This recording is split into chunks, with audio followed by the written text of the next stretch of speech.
Ladies and gentlemen, welcome back to the Anonymous Throwdown podcast. It has been almost a year since we have done an episode of this podcast. I'm so excited to be bringing it back to you guys. Of course, I'm joined by my good friend Salvage1009, aka Marcel, and we should, just sort of talk about why it's just you and I here right now instead of everybody else. So Dustin, we don't know where Dustin is. He just disappears and sort of ghosts us for like a couple of years, and then he'll come back. So he'll be back at some point, probably.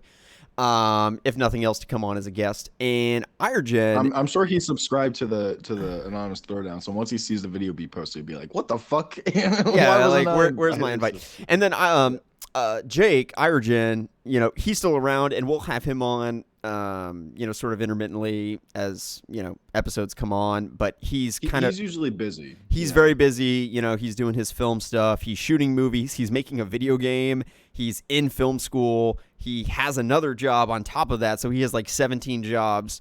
He's super busy, but we'll have him on as well. And I think that, I wanted to sort of outline, Salva, maybe you and I can both talk about right now sort of our vision for what we want the podcast to be, in the years to come, particularly in the first, in the upcoming year.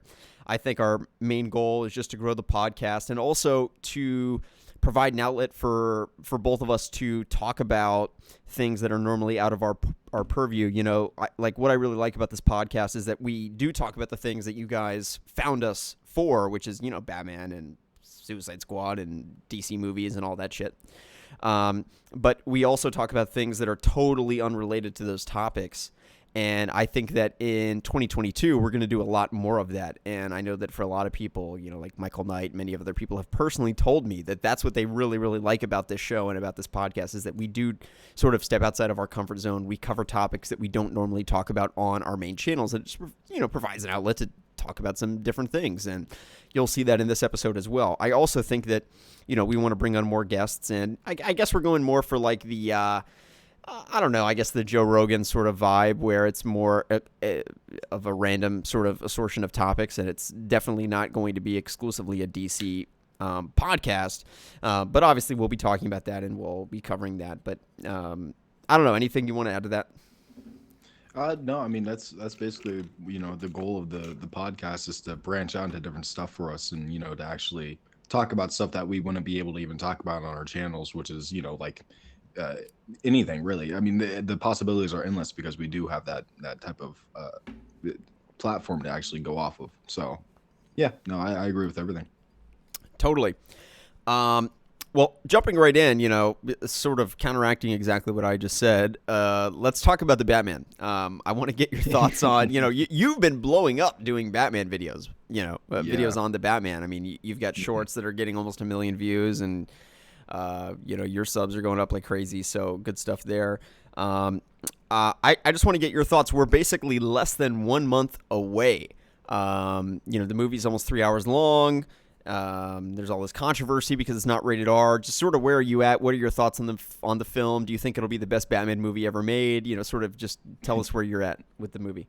I'm genuinely excited for this movie. There's like not one valid criticism that I could think of right now for at least for my mind, in my opinion, like for this movie. Like everything looks like it's gonna be perfect, and it's gonna be like 3 hours long.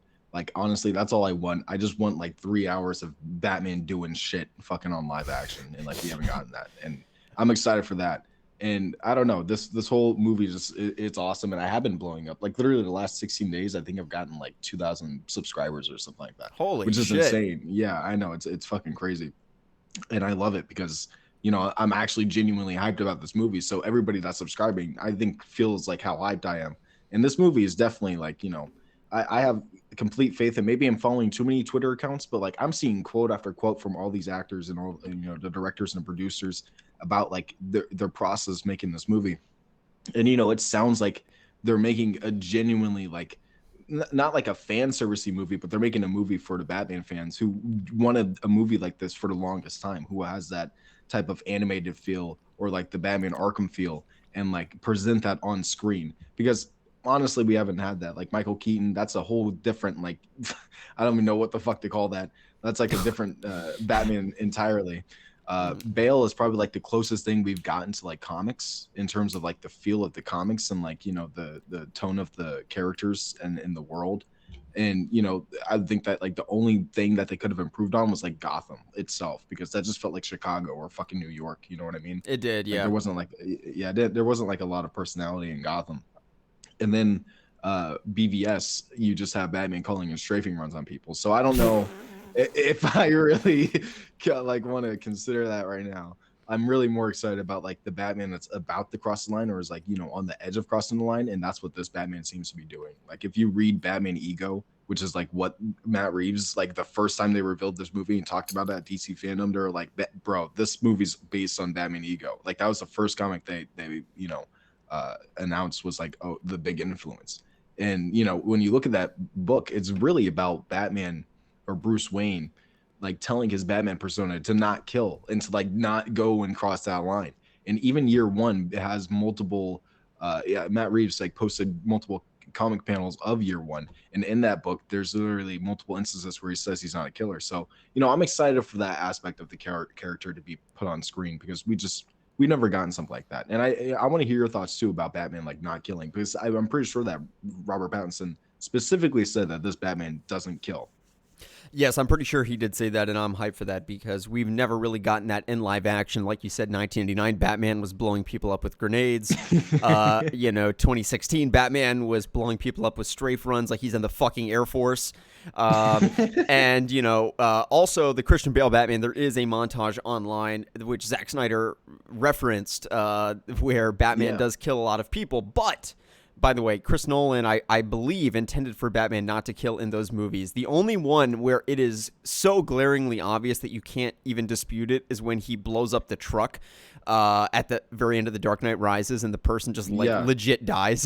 He's just driving the truck. Over the side, bro. He's just like 1,000% dead. And he kills Talia too. He kills Talia too. You're right.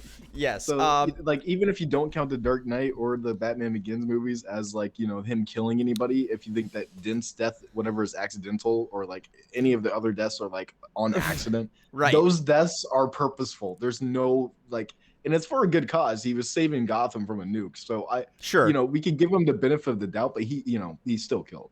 Sure.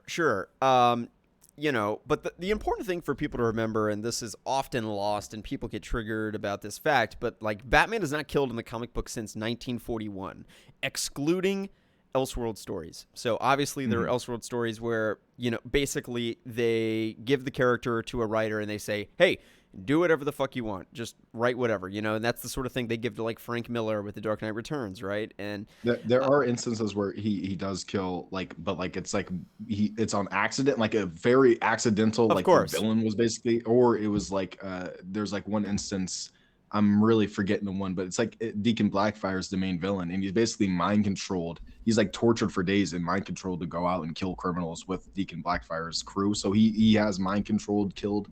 But I don't think that's the same either. No, yeah, you're exactly right. I mean, that it definitely has happened, but you know, after 1941, you know, but before 1941, I should say, you know, Batman had like AK-47s and right, you know, that sort of shit. He was running around. Yeah. I don't think the AK-47 existed, but you get what I'm saying. Like he had assault rifles, and he was just running around murking people. He was basically like the Punisher, you know, very similar to the Punisher. And what I mean to say is that post 1941, it has not been that way, except for in the films, and that primarily has been. And this was a point that Jake made that I thought was so. Once he said this, I was like, he's so right, is that every single director that has directed a Batman movie has made their rendition on Batman. In other words, like the Dark Knight trilogy fundamentally is Chris Nolan's take, is like what Batman would be in Chris Nolan's universe, in a Chris Nolan world, right? And it's the same exact thing with Zack Snyder, is like, how would Batman be in Zack Snyder's universe? Well, he'd probably get like raped in prison and blow people up. And you know what I'm saying? Like that's Batman in Zack Snyder's world. And then you go back to 1989, it's the same exact thing. It's like, and you know, I don't know. Even with Joel Schumacher too, it's like 100%. Joel Schumacher fucking schlock films. 100%, dude. And when you look at this movie, I don't necessarily think that this is a deviation from that. I do think that fundamentally this is like Matt Reeves' take on Batman, which is fine. But at the same point, I do think that this take on Batman will be the most comics accurate. It will be the most faithful to the canon. And I think that it will be the, dare I say it, might be the best Batman that we've ever seen. This movie's almost 3 hours long, which will be the longest Batman film of all time. It just, like, from the score to the cinematography to the plot to the villains with, like, what they're doing to the Riddler looks so good. Penguin, he looks incredible. Catwoman and Batman together look really, really good. Man, there's nothing that you can critique about what we've seen in the trailers this far. Obviously, we need to see the movie. We need to see if it's good. But my hopes are very, very high, and it's seldom the case that I get my hopes up for a movie like this, but I think it's deserved. I really do. I think it's going to be a phenomenal film, and I cannot wait to watch it. March 4th, we've got less than a month. And February is a short month too, so it's even less than a month, you know. I can't wait. Yeah, that's what I was thinking. But I'm glad I pulled you to my side. You know, I knew you were in doubt at first. Oh, dude, I was so negative on this movie. And let me explain why that was. Is, you know, one of my biggest critiques of Batman films more broadly, going back to the fact of what I was just mentioning about how every single Batman movie is kind of just that director's take on Batman. I also kind of feel that, you know, we haven't really gotten the comic book Batman on the big screen. And the biggest thing for me is that I want to see the Bat family. You know, I want to see Batgirl, Nightwing, Robin, all of these characters. And I guess what I didn't like about this film at first is that those characters weren't included. But now I realize that to tell the story that they're trying to tell, it's impossible to fit all those characters in. And I need to give Matt Reeves the time to build out a trilogy. You know, he's going to have several years to introduce these things. Now, I'm going to say this, and I will double, triple, quadruple down on this.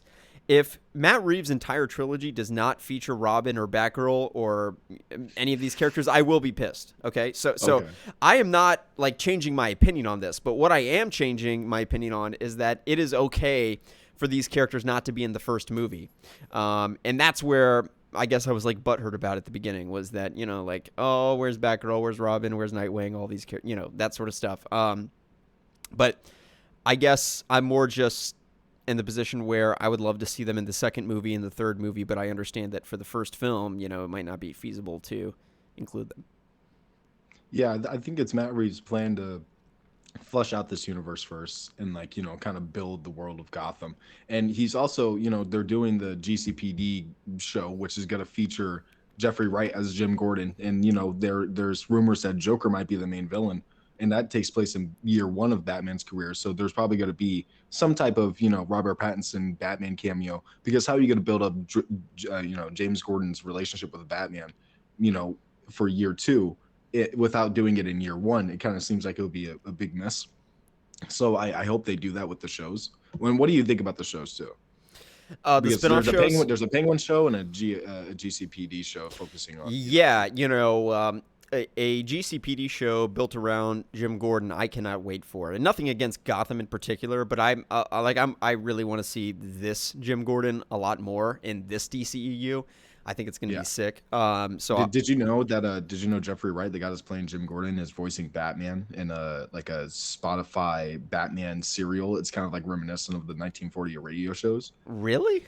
I did not know that. You should do a YouTube short on that. Oh yeah, I'm probably most definitely gonna do it. I have it written right here. So okay, good. No, I did not know that, but I cannot wait to see the Jim Gordon in this universe. I think he's gonna be great, and same thing with Catwoman. I would say the same with really Alfred. Honestly, nothing about this movie looks bad. It all looks good. It's all going to be really, really well done. It's going to be shot well. The music is going to be fantastic. The score. Fuck, I forget his name and I forget what he's popular for. It's Michael. He was popular for like the Spider-Man. I'm pretty sure he did the Spider-Man trilogy, and he did one other. Wait. You mean the Amazing Spider-Man, right? Or the OG Spider-Man? Okay, it's time to Google. Yeah, time to Google. Because man, I can't wait for all of the content to come out of this universe. Now, the GCPD show, like, sure, I'm looking forward to it. I mean, I don't think it's going to be anything groundbreaking. You know what I'm saying? I mean, we've already gotten Gotham. I think this will be better than Gotham, though. I'll give it that. Yeah. So, yeah, I'm hyped to see this Jim Gordon. But like I was saying, the big thing for me is that with these shows and with this extended universe, I do want to see an expansion into more characters in the Batman universe. You know, Barbara Gordon, Dick Grayson, Jason Todd. These sort of characters I think would be sort of a necessity for me to really enjoy the shows. Yeah, I get you. And it's Michael, what is that? Gio Anchi, or I don't fucking know how to pronounce his last name. Yeah. But he did No Way Home. He did War of the Planet of the Apes, which was fucking amazing. I've listened to that soundtrack a few times, and that score is so fucking good for Planet of the Apes. And Dude, then, yeah, he's doing. Dude, but the Batman theme is already legendary. Dun dun dun dun dun dun dun dun dun.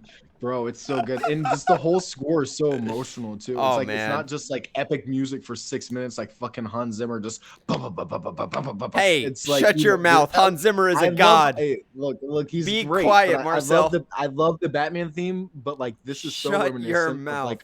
Like, look, this Batman theme is so reminiscent of the animated series in like the fucking Arkham games. I think it's so much better than Hans Zimmer. All right, well, I'm just gonna ignore that, but I agree. I agree that the score is gonna be great. Okay, we won't argue over Hans Zimmer. No, we will not. Yeah, no. I think it's going to be interesting with all the spin-off shows. I mean, the big thing right now, and this is a broader conversation than just the Batman. I'm kind of getting annoyed with, honestly, the amount of content we're getting from all these streaming services. Like, what has really happened is, obviously, you know, all these studios, they were making big blockbuster movies. Let's say, like, pre-2010, they, you know, make a movie, they put it out in theaters, and that's great, and then you sell it on Blu-ray. And then Netflix happened, and then every single person wanted to get their movie on Netflix because Netflix will pay you if people stream your movie. That's just kind of how it works. And then HBO, like Warner Brothers and Disney, were like, wait, why would we give our movie to Disney and then they get a cut and we get a cut? Why don't we just put our own movies on our own website? And they're like, all right, HBO Max is a thing now, and Disney Plus, and fucking, and that's just literally the start of it. Like, Peacock? Who the fuck has Peacock? Who is paying for that shit? Hey, no. My girl has that, bro. we watch Dateline and Murder, She Wrote on that shit. I'm not gonna lie. To my point, who the fuck has Peacock? No, okay, to be fair, The Office is on there. Like, if you like The Office, it might be worth paying $8 a month to get The Office, like, you know. But anyway, I've seen some good movies on there too, so 100%. But that's the thing, is that there's good shit on every single streaming platform. There really is. Like Paramount Plus, you know, all of them. Like, there's something for you on every single one of these platforms. But it's a weird thing where, like, now they're making C-list fucking characters. Like, dude, even on Disney Plus, they were gonna make a movie on or a TV show on, like, Gina Carano's character in Star Wars, and, like, you know, I like her character in The Mandalorian and all that, but, like, holy shit, how many fucking spin-off shows and movie, you know what I'm saying? Like, at a certain point, it's just too much. It's like, oh, this D-list character gets a spin-off show. It's like, what the fuck are we doing? I agree. I think the Marvel shows aren't even really like that satisfying. 100%. They're good. They're not, I mean, they're decent, but like there's so little in few episodes. They happen just so quickly. The plot unravels in such a rapid pace, and it's just like by the end you feel like it could have been longer. It should have been longer, and there was more that they could have done with these stories. But it seems like they were rather on a budget issue, which I don't know how Disney or Marvel can be on a fucking budget issue, or they were just like, fuck it. People are gonna watch our shit anyway with the Marvel logo. You grab these actors, throw them in there, and they're all gonna fucking do, you know, a decent job acting. So, you know, eventually people are just gonna fucking mob all over it. Right. And I don't know. I think I watched all of them, and I don't really want to watch Moon Knight because now I know it's just like a limited series and it's not gonna be that long. And I feel like it's just not gonna be satisfying unless it's like, you know, it's gonna be like the introduction to the character, but at the same time, it's like, if it's anything like these other shows, it just wouldn't feel worth watching it. Yeah, it's just this weird push right now where every single streaming platform is trying to have as much content as possible. It's more. You never have enough content. You never have enough shows. And they're dumping money into shows that don't even get that many viewers. Like, nobody's even watching this shit. But right now, what every single studio is doing, every single streaming platform, is they're investing up front, and they're saying, okay, well, maybe we're not making our money back right now, but if we become the dominant streaming platform in the world, then eventually it'll be worth it. So they're viewing it as sort of like a long-term investment, like, oh, we're paying millions and millions of dollars for the show and this actor and to get all this content, and we don't even know how much money it's making. Like, you can sort of tell, oh, well, the week that it dropped, the weekend that it came out, we got this many new subscribers or whatever. But, like, I mean, dude, these shows cost millions of dollars, and people are paying fucking $10 a month. Like, this shit, like, the math does not add up on this shit. And really, like, the big revenue drivers, like I was saying, are like really, really big shows, The Office, you know, those sort of things are what people are willing to sort of pay a monthly fee for. But, you know, we'll see what happens. We'll see what happens with this whole, what my prediction, and again, I don't mean to veer too far off course here, but I kind of think this whole streaming model is just going to implode. Like, I think it's going to absolutely fucking implode. And I think that multiple streaming platforms are going to completely go under. And we'll start to see more of what we have with Disney, how they have like Disney Plus and Animal Planet or whatever the fuck, and ESPN Plus, and it's like packaged together. What we're going to see is like HBO Max is going to say, like, all right, we have basically Euphoria and DC movies. That's basically what we have. So we're going to partner with Paramount Plus and Peacock, and we're going to offer a package where you pay $18 a month and you get all three of the platforms. I think that's going to be the future, because I don't think any of these platforms are actually sustainable. I don't think the budgets are sustainable. I don't think that and then you have got like Netflix and Hulu in the corner. They're creating their own content. So again, I don't mean to veer too far off, but it's going to be interesting to see what happens and just the way the industry shakes out. What I will say is that it is the best time to be a filmmaker and to be a actor and to be a creative, like more broadly. You know, if you're looking to make your break in, you know, in LA as an actor or filmmaker, now's the time to do it, because these studios are thirsty to pay you fucking rock bottom prices to buy your movie. So go make a movie, go make a feature film, and sell it to Netflix for, you know, $10 and whatever. Then you can say you're like a published filmmaker. So, yeah. Hey, do you think if we auditioned for the new like CW Gotham Knight show that we would like get the role? Dude, I don't know. Like, let's go for like the villains, bro. Let's be one of the children's of the villains or whatever. By the way, guys, I just wanted to point this out that this television show is literally made by the people who made the Batwoman TV show. And then somebody on Twitter was like, "It's good, bro. It's good." Like, what the? What? Batwoman is not good, dude. Bro, it's the worst television show ever made. And I wanted to stop. I just couldn't. I couldn't keep going. It's terrible. I am a woman. Whatever the fuck that song is. I'm a woman. I'm a woman. Oh my god. This suit, dude, that doesn't fit you. It will. Oh my god. Yeah, dude, that show is gonna be dog shit. Yeah, it's gonna be terrible. But you know what else is that, like, I don't even know if the people that are writing the Gotham Knights game have any creds, really. Like, I don't know if they really have a proven track record, by the way, because none of the people writing this game wrote Arkham Origins, which is a solid game. Like, if it was the people that did Arkham Origins, I'd be like, cool. But it's been a fucking decade. It's a totally different studio now. It's like different people, you know? So, like, what's the name of the dude? He was working on it and then he quit. And before this, he was at some fucking like IGN or some bullshit like that. He was in the WB Montreal dev team. Yeah, he was a writer. His name's on the tip of Mitch Dyer is his name. Anyway, so, like, what the fuck does he, you know, like, what does he know? Is he a good writer? Like, probably not. I don't know. We'll see.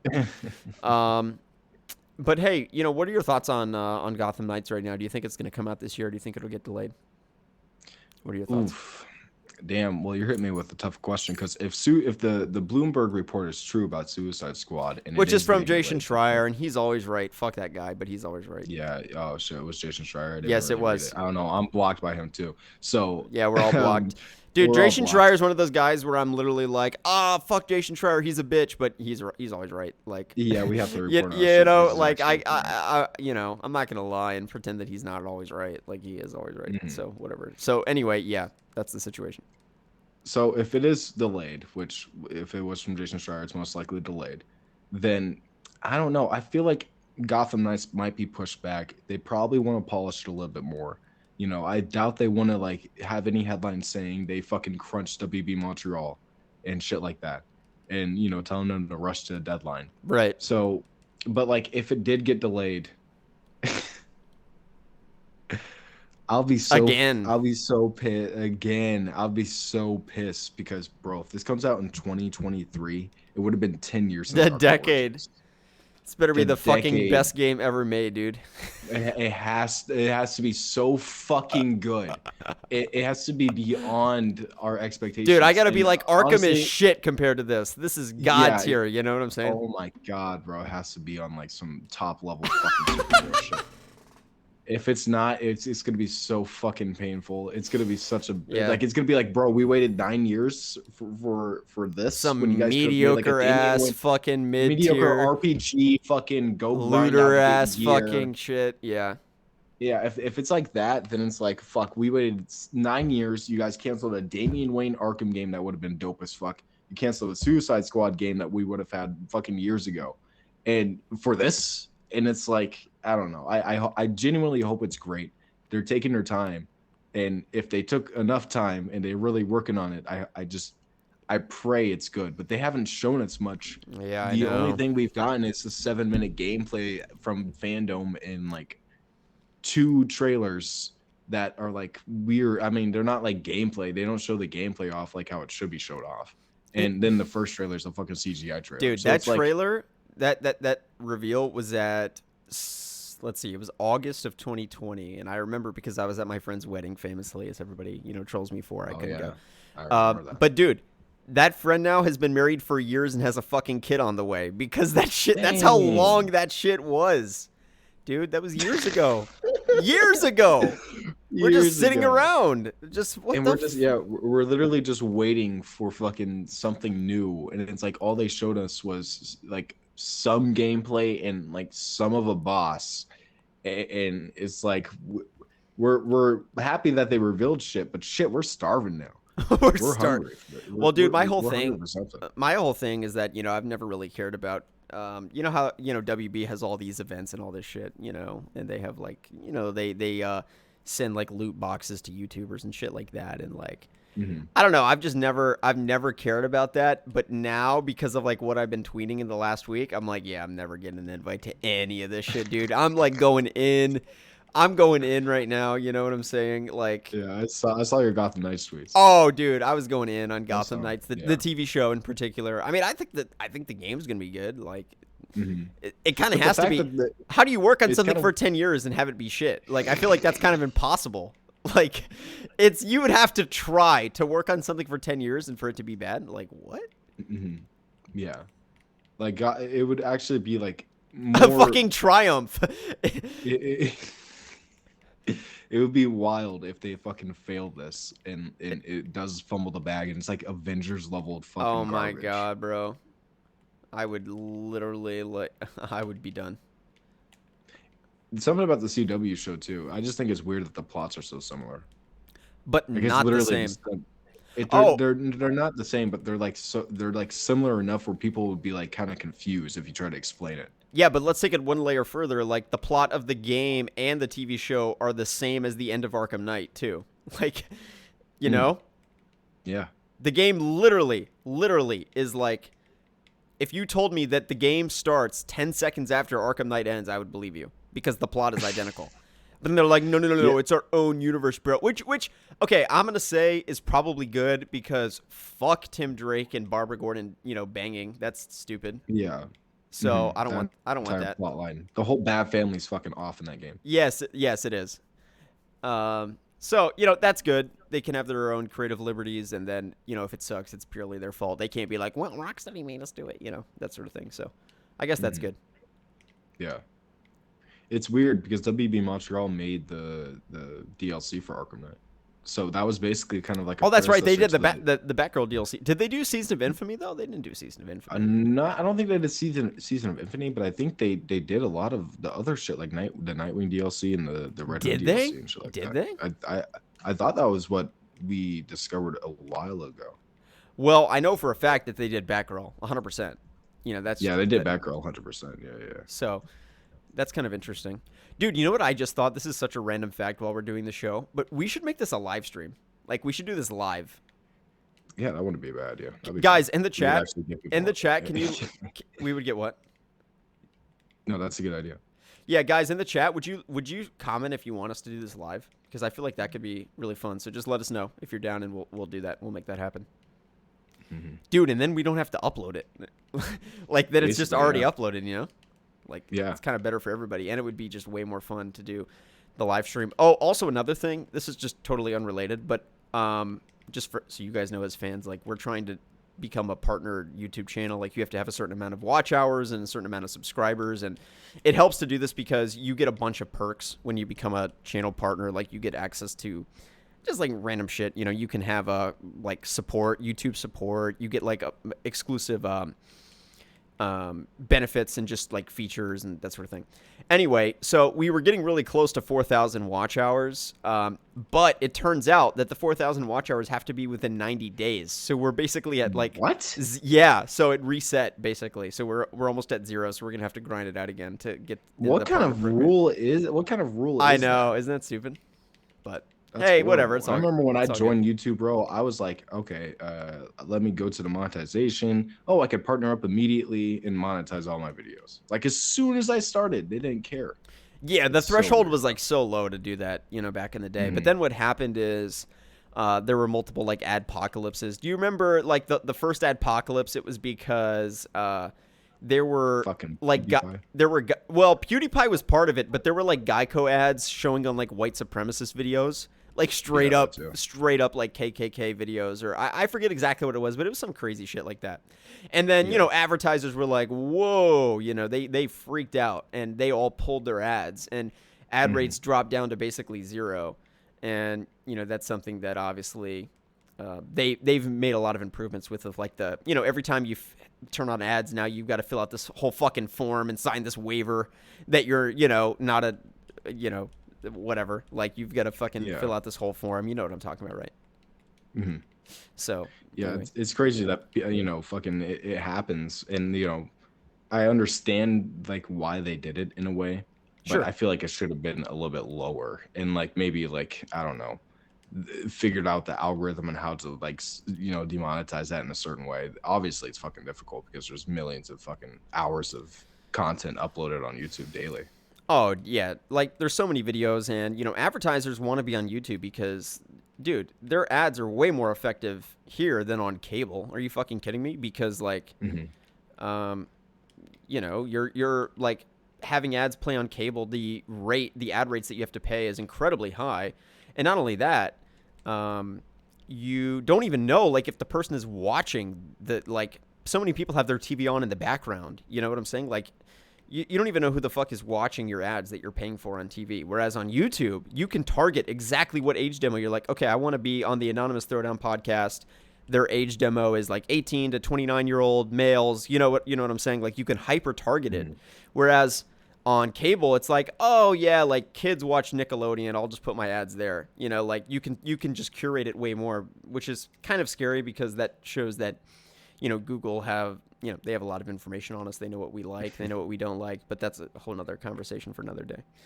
Speaking of this, I want to get your thoughts on the Joe Rogan situation. Like I promised at the start of the podcast, we're going to be talking about some things that are totally unrelated to, you know, Batman and comic books and all that stuff. Salvo.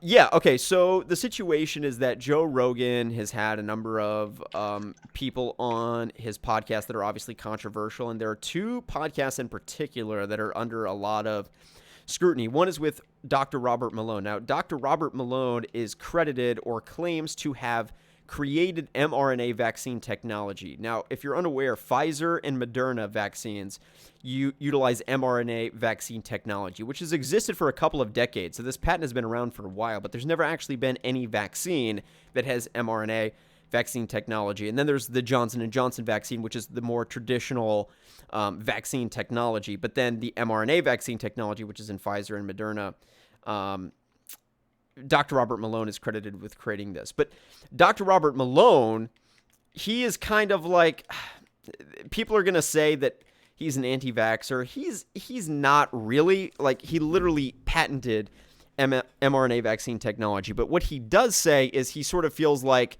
he's kind of anti-vaccine mandate. So he's you know, outwardly said he's against forcing people to get the vaccine as a condition of employment. You know, again, some people will say he's anti-vax. I don't I don't really think that's true. I think he's generally pro-vax. He's probably vaccinated himself, but certainly he is not as pro-vaccination as like Dr. Fauci, for instance, or some other, public health experts. So anyway, basically the whole situation is that was super controversial, and Spotify, a lot of people were calling for Spotify to remove that because many people are claiming that, vaccine misinformation leads to, people being killed and the worsening of the pandemic, and it needs to be censored. So that's kind of the fundamental dispute right now around the Joe Rogan stuff. Spotify's going through and pulling a whole bunch of his podcast episodes, and they're actually like censoring a lot of his episodes. And I think it's just for me. I know I asked your opinion, but I guess I'll give my opinion first. I'm very concerned with what the direction that the country is heading in as it pertains to censorship. And my concern is, obviously we have the First Amendment, which is great. Everybody loves the First Amendment and free speech and all that. But what happens when private corporations become more powerful than governments? What happens when corporations are actually stronger than governments? And that's what we're starting to see, is like there's going to be a point where Google is more powerful than the United States of America, and they don't even need a military because they literally run the fucking internet. And what happens when the United States government says, hey, Google, you can't do this. You can't censor this person. And Google says no. Like we are the internet. What are you going to do about it? You know what I'm saying? Like that's the scary position that I see, where I feel like Facebook and YouTube and Spotify, they have good intentions. I don't think that they're evil. Like, I genuinely think that they want to do what is best for society, and they feel an obligation to, prevent the spread of misinformation and that sort of thing. And like, by no means do I think this is some nefarious, like, globalist takeover or something like that. But what I do think is that this is a slippery slope that we're going down. And like,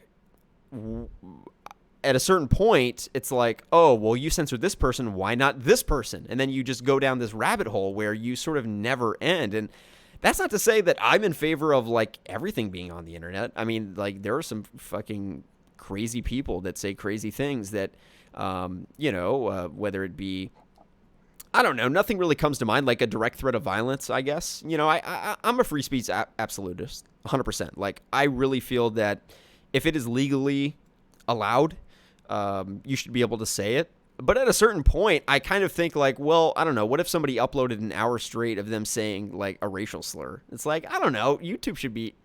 It's just like, it's a slippery slope, because I understand why. I understand the calls for censorship. I do. Like, I understand that there are some things that are concerning to exist on the internet, basically. But I just think that in practice, it has not gone well with fact checks and deplatforming people, because I don't know. I really think it's a slippery slope, and a lot of people are going to disagree with me on this, but I'm not a fan of it, to be honest. I'm not a fan of what Spotify has done. I'm not in favor of what people have called for certain episodes to be removed. I think that even if you disagree with it, like, the best way to snub out things that you disagree with or don't like is, with countervailing speech, and by like being able to comment that. I think that there's this one phenomenon, I forget the name of it. There was this actress, and she was trying to hide something. I'm going to butcher the story, but basically she like, what the fuck is the name of it? Where if you do something and you try to hide it, it draws more attention to it. And I do think that by removing Joe Rogan's episodes, it actually like is going to make them more popular. So it doesn't even work in practice, and from a moral level, it's also questionable. Anyway, I've been rambling for so long. I want you to chime in. Are those episodes also on YouTube?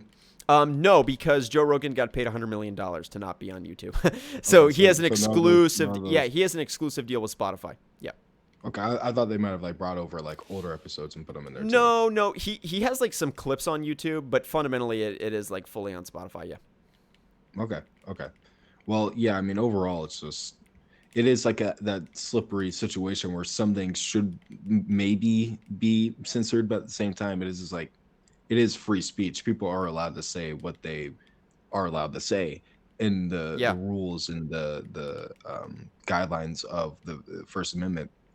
Which, I mean, if I remember my fucking class properly from high school, it's like just no threats and don't fucking have hate speech, which is essentially like the big ones there. It's like don't fucking threaten people with their lives and anything else, and don't fucking, go off and slur and shit.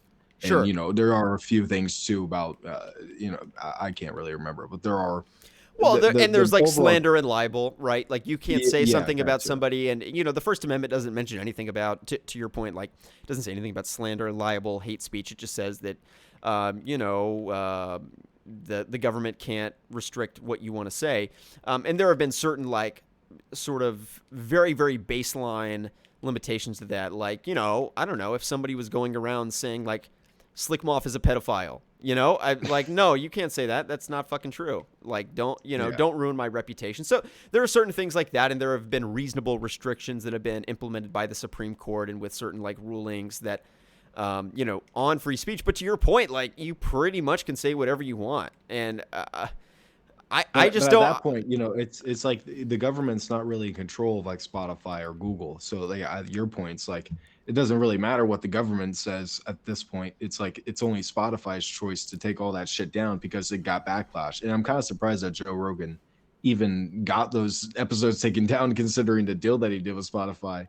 Like they should have known that he was gonna have controversial people on this fucking platform. He's Joe Rogan. He's always had fucking He's very controversial people on controversial. his platform. But here's the thing, Marcel, is that like does the First Amendment even exist if you can't say what you want to say? Because like think about this. When the First Amendment was ratified in the late 1700s, and when, the Constitution was being written and the Declaration of Independence and all of that sort of thing, with the Declaration of Independence in particular being in 1776, and then the Constitution being more than a decade later than that.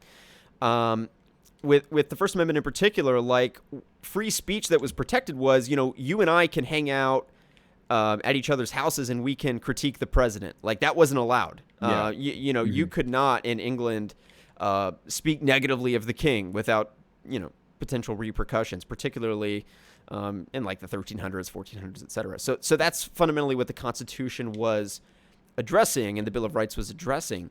But if you are scared of losing your job for one bad tweet and being ostracized from society and having this sort of digital footprint that you cannot escape, do you even have free speech? Right? Like to your point, it is legally allowed. Like, oh, we have the First Amendment. That's great. But like the government doesn't even have the authority to implement the First Amendment, to actually protect your free speech rights. And the First Amendment in particular is about the relationship between the citizen and its government. That's what the Constitution is about. It places limitations on the government's power.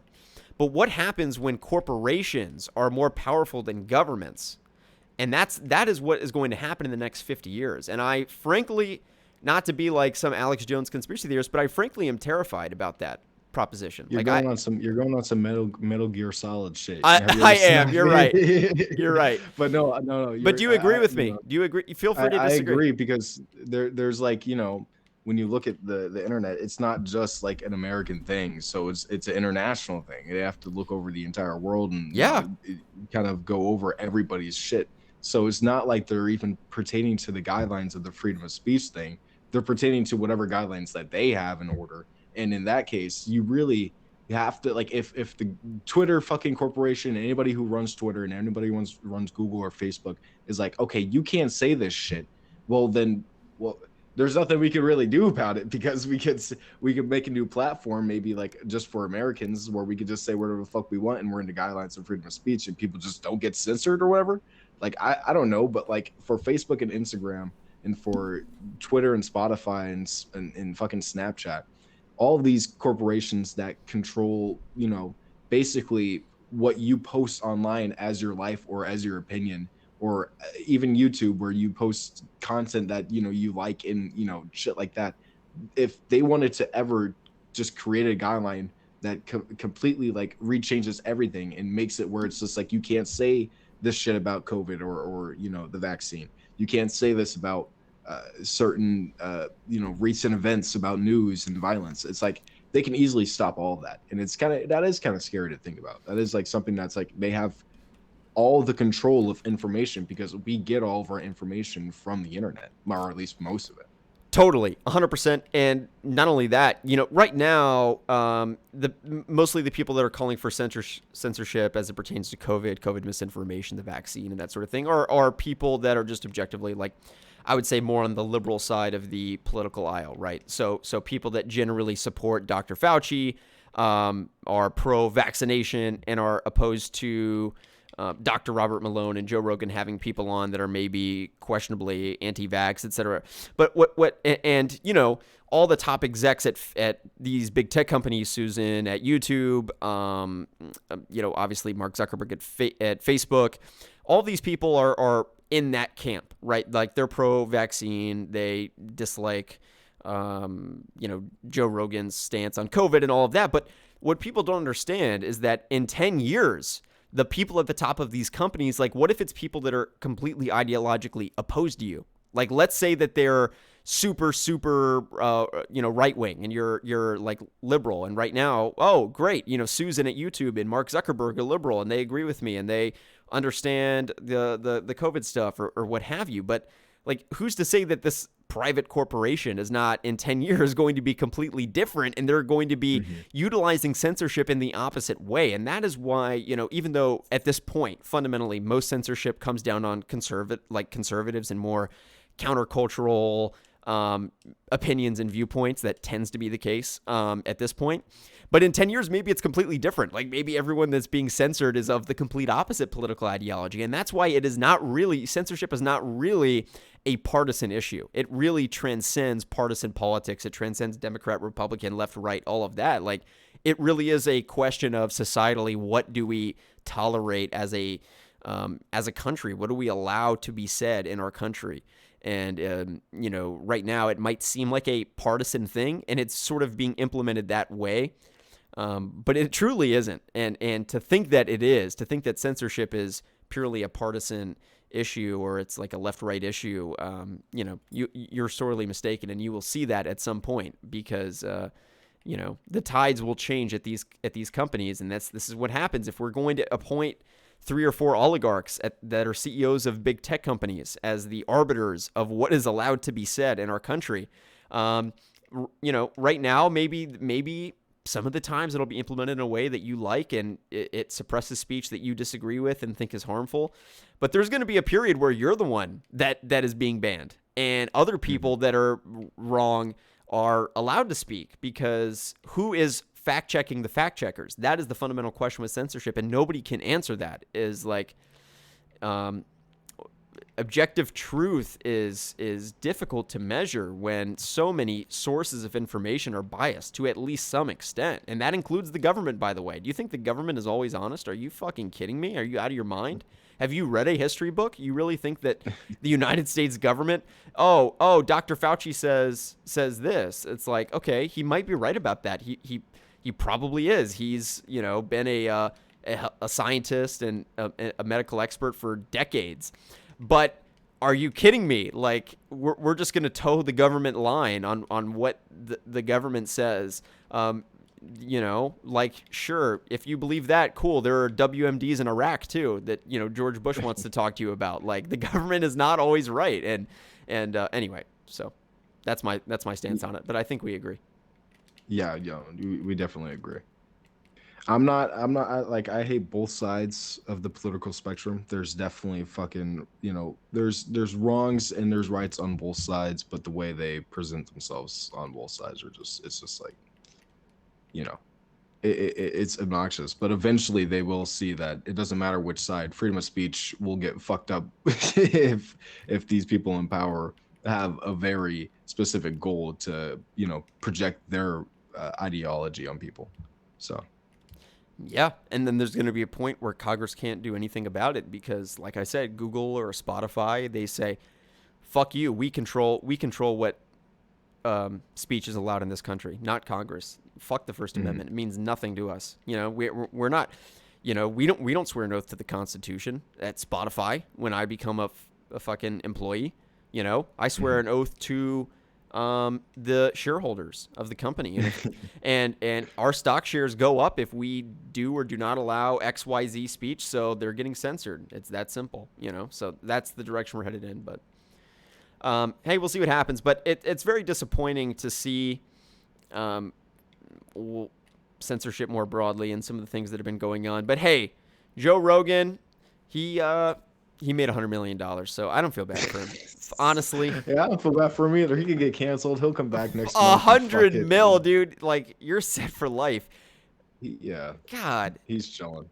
You can't even spend that. Well, okay, 100 mil, you can spend that much money. Did you know that Johnny Depp spent like $340,000 a month on wine? Like, that's part of the reason he went bankrupt, is that he was making millions of dollars. He spent like it might not be that much. It was like tens of thousands, if not hundreds of thousands of dollars per month on wine. Anything over like $30,000 a month on any alcohol is a little bit. It's a little bit too much. Yeah, dude, I wouldn't even notice the difference. Like, I noticed the difference between like a $3 bottle of wine and like $10. But once it gets over 10, I'm not sophisticated enough to tell the difference. I'm like, oh, okay, it's good. They're like, this is like from Napa Valley, California, and it's a $70 bottle of wine. And I'm like, cool. Don't even fucking notice, just tastes like wine. There's like aged wine. There's shit that you could buy from like the 60s and the 70s. Yeah, dude, like the oldest wine I've tasted is like 2017. But some people, it can be like some wine from like fucking 30 years ago. And then that's more expensive, Yeah. But shit, I kind of want some wine. What type of alcohol do you like? I like beer. Really? Oh, yeah. You kind of look like a beer guy. Beer and shots. Beer and shots? Nice. Yeah. Tequila. I was drinking some champagne today. Nice. So that was nice. I like vodka. So if I'm ever out at like a bar or club or anything, I'll get like a vodka soda. That's my go-to. Because what's great about vodka soda is that there's no sugar. I do try to not eat any sugar. So anytime anyone offers me like cookies or fucking like cupcakes or anything sweet at work, which is pretty often actually, I'm like, no, no sugar. And but the only exceptions that I do eat fruits from time to time, like I'm not that strict about no sugar. Technically, if I was really doing no sugar, I would have, even most vegetables have some amount of sugar. So it's very, very difficult to be zero sugar, but I try not to eat any artificial sugar. How did we start talking about this? I don't mean. I asked you about wine. I asked you about wine. Yeah, that's right. No, you asked me your about type of alcohol that you like. Yeah. Yeah. Anyway. But no, yeah. I mean, I don't have any strict diets on my food list. But don't you lift? So have you ever been on any like bulking or cutting diet or anything like that? I guess I've been on like a strict bulking diet where I don't eat any junk and I just eat like chicken and pasta, rice and fucking vegetables and just scarf my face with like 3,000, 4,000 calories a day. Holy shit. Yeah. So you basically that was a process. You just eat a fuck ton and then you kind of overcompensate by working out a bunch. Yeah, basically. I mean, that's the best way I would be able to do it, because I don't know, I want to be able to eat like a little and like gain a lot of muscle.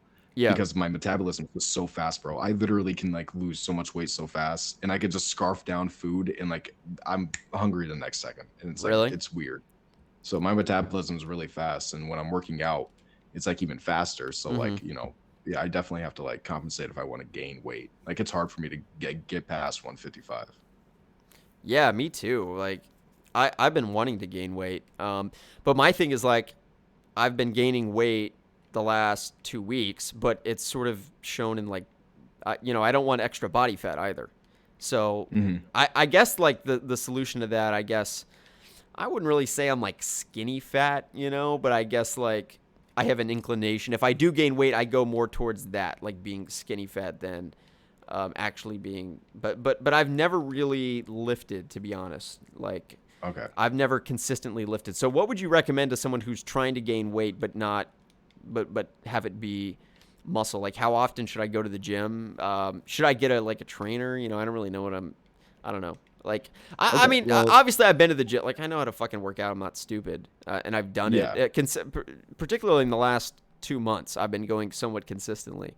But I'm just Okay. I'm not like an expert, you know. I'm not a lifter, bro. At this point, maybe one day I I'll mean, be. I've been doing it. I've been doing it like off and on for like three years. So like, I'm not like the most consistent about it, but like the way to go about it is just doing it. If you're starting out, just do it like 3 or 4 times a week, and Okay. like do the most basic shit that like the bench press one day, and tie that in with like uh you do like a bench press. I'm trying to remember what other workout you would be able to do with that. But like a bench press and like just some other workouts, like work your chest, your shoulders, and your tricep one day, work your legs and like your back and your biceps the other days. Like, you know what I mean? Just kind of like give yourself that rhythm and just like go with it, because once you get into it, the hardest part is like going there, and like that's it. Once you get there, you got to do it. 100%. That's been my But yeah, I experience. mean, Yeah, just yeah. just No, find I really find want the to do best that. diet Yeah. that you like. Find a diet that you like too. Like, you don't want to like eat plain shit that, like, if you're trying to like gain weight and like be healthy about it, like, just find a diet that like you can enjoy and like Yeah. actually, just like make, or like something that's easy. I don't know. It's all about what you want to do and like how consistent you want to be about Right. Dude, I miss the days when I could eat whatever the fuck I want. I looked exactly the same. Dude, like in high school, I would legit eat Chick-fil-A every day. I'm not exaggerating. it. Oh I'd my eat it every God. single day. Do you know? You know what I Yeah. would fucking look like if I ate Chick-fil-A? You know what I'm saying? Yeah, Like, right now. fuck. That would be so sick though. Um, anyway, yeah. So I think I'm gonna do that. Starting this week, I'm gonna start. Doing a legit proper workout regimen. I get busy all the time, between YouTube and now this podcast that we're doing. That's going to take time every week, and my full-time job and doing my personal channel and all that. Mhm. Sometimes it's tricky to find the time to do it, but I do fundamentally have to, it's an hour a day. It really is not that much. Like, Yeah. it's 1 hour, and not only that, it's a time for yourself. It's time to decompress. You can listen to whatever podcast you want to listen to. I just need to associate it with something positive like that. Like, oh yeah, this is the time that I reward myself and I listen to the podcast that I really like listening to, or this is the time that I have alone to myself. Sort of viewing it as like a positive thing. Do you take pre-workout? I don't. Should I? Yes. Because Really? well, believe me, bro, once you like start feeling it, look, I don't know. You gotta find like a good pre-workout, because some of these make you fucking itch and like you want to go pump, and you're just like, you're pumped up and like it's like fucking crack, bro. You're like tripping. Is it gonna give me like roid rage? Am I gonna I start don't like know. I fighting think people or oh what? no, you're not gonna get roid rage. That's not what's gonna happen. Okay, You're gonna get what's just gonna a happen? lot. You're gonna get, it's like drinking like a Red Bull, but like Does it just times like boost? 10. Does it like boost your testosterone and make you just like fucking? It boosts your energy. Like what somebody, Okay. okay, so somebody at my work got this one pre-workout that I've been dying to have, and like he tried it. He was just like, man, I was running and I like ran for like 10 minutes or 15 minutes more than I usually ran. And I came back and I'm just like, I've never run that much. I was just like kept going. And then he started working out after that. Like, that's what it does. It just boosts you and like pushes you a little bit more than it's not like you're not gonna get like fucking roid rage and start punching holes through walls or some shit and like throwing the bench set over and fucking Right. punching people. Okay. You're just gonna get like more hyper. That's funny. But it helps to worry. It definitely helps if you want to like stay like, I don't know, if it's not about staying consistent. It's more about if you want to like just have that little extra oomph to your workout. If you want to get your sweat on like faster, pre-workout's definitely the way to go. Yeah, I mean, I think I want that. I think I'll probably go that direction. I got to be careful though with because a lot of that has whey protein, and I have like acne prone skin. I've always had I've had acne since high school, so I've got to I'm really careful about that, and that's part of the reason the no sugar thing more than anything else is because of acne. If I have any sugar in my face, I have acne without it. Like we talked when I first hopped on the call, you're like, yeah, you've got a fucking huge pimple on your forehead, So that's just something that I deal with, So I've got to be careful with the dairy whey makes me protein. break out whenever I drink milk or like 100%. eat a lot of yogurt or fucking cheese. It's just, yeah, I break out. Yep. Yeah, you got to be careful with dairy, sugar, even carbs. They've really found that one of the things that really helps with acne is actually intermittent fasting, which is good for bulking and that sort of thing. But Yeah, eating once a day, because a lot of the worst thing for acne is eating multiple times per day, eating snacks, eating 5, 6 meals, even though it's kind of healthier to do 5 meals. Yeah.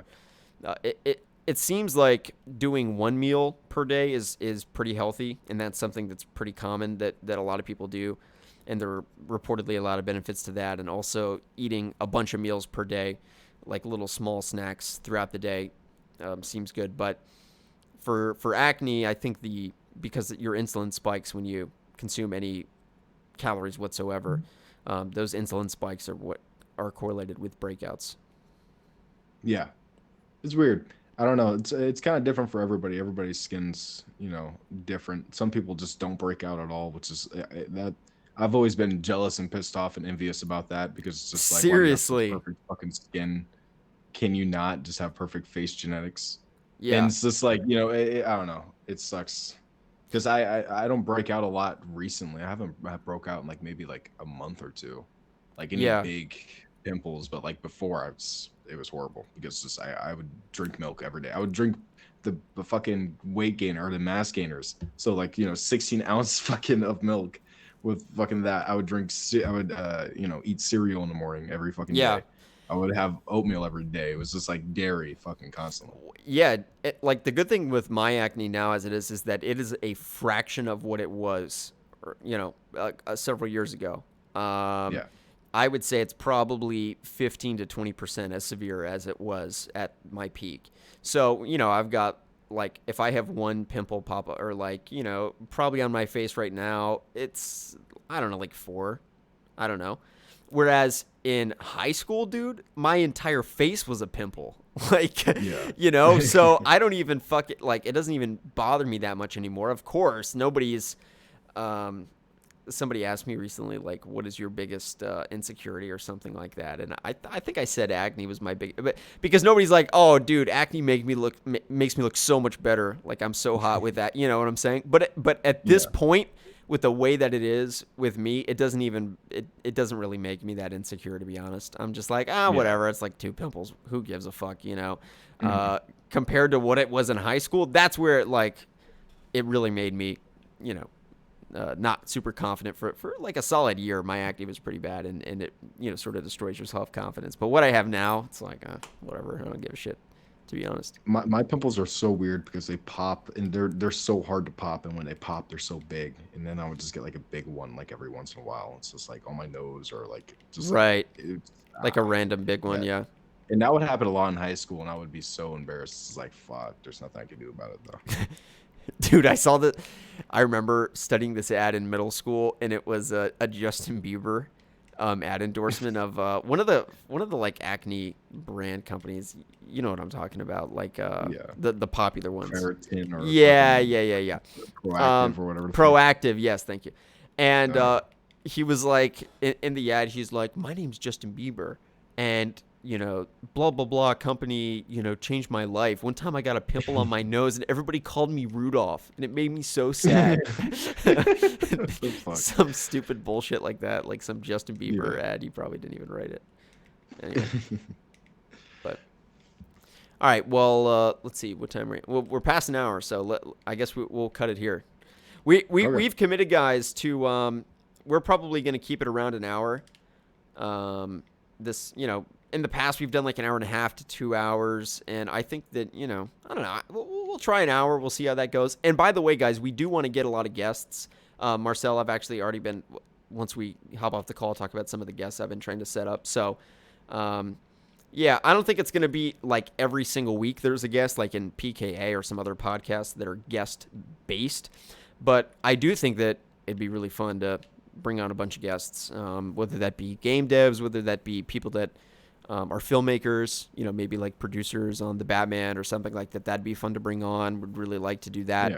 Yeah. And then, just sort of shoot the shit like we just did just now, and talk about things that are like nerdy shit, and then also just talk about random stuff. So we're going to be doing a lot of that this year. So stay tuned. Thanks for watching, guys. See you guys. Yeah. Subscribe for more.